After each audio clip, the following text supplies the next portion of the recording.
understand the relationships between metrics, and only alert you when things are what we call anomalous, when they're out of the ordinary. So there is a learning period that's represented by this green band, this wide green band, as it starts to understand how this particular metric behaves. Then it narrows the band after the learning period. And once it's narrowed the band, it's established a baseline that will alert you for the anomalies. So we can zoom in to just a period of time where we have the baseline established. And I'll pause. And this kind of peakiness, this metric is kind of peaky, right? You can see if I had a static threshold, I might alert here, I might alert here, I might alert here. Maybe the person who's getting alerted doesn't trust the tool because it's normal. This is just what it needs to do. But PI understands that because it knows the baseline, and it doesn't really alert you until it starts to climb and it's outside of its baseline.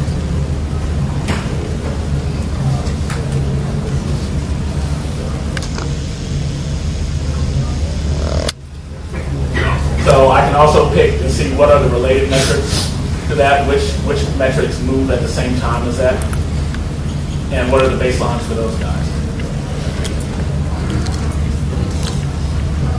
So that is really important for helping you to understand how your real environment works as opposed to the old way of setting static thresholds and that kind of thing. So that's the capability you get from it.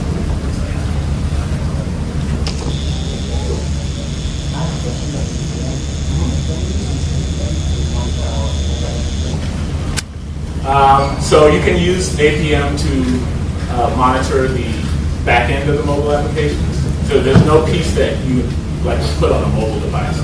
Now we do incorporate some technology that if the mobile device is making a web call, right, we have a web response time monitor that can sit on the front end and recognize which devices are mobile devices and report on them separately. Right, but we don't have anything that actually you can put on the mobile device to monitor. There is some other stuff. So there's also mobile network virtualization where I can simulate various connection speeds as part of my desktop. The other thing I can do is, in the mobile space, as I'm writing my mobile code, I can instrument it and do some analysis on how will it react on this device, this connection speed, this operating system, as a more predictive approach to rather than being reactive. So I can do some code optimization through some of the tools when I'm writing mobile apps for particular network conditions.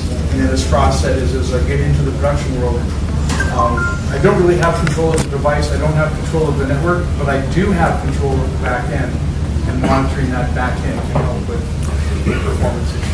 Make decisions. My role is to come to them and make sure that if there is bottlenecks or things blocking them from being able to do their job, it's to help eliminate those bottlenecks.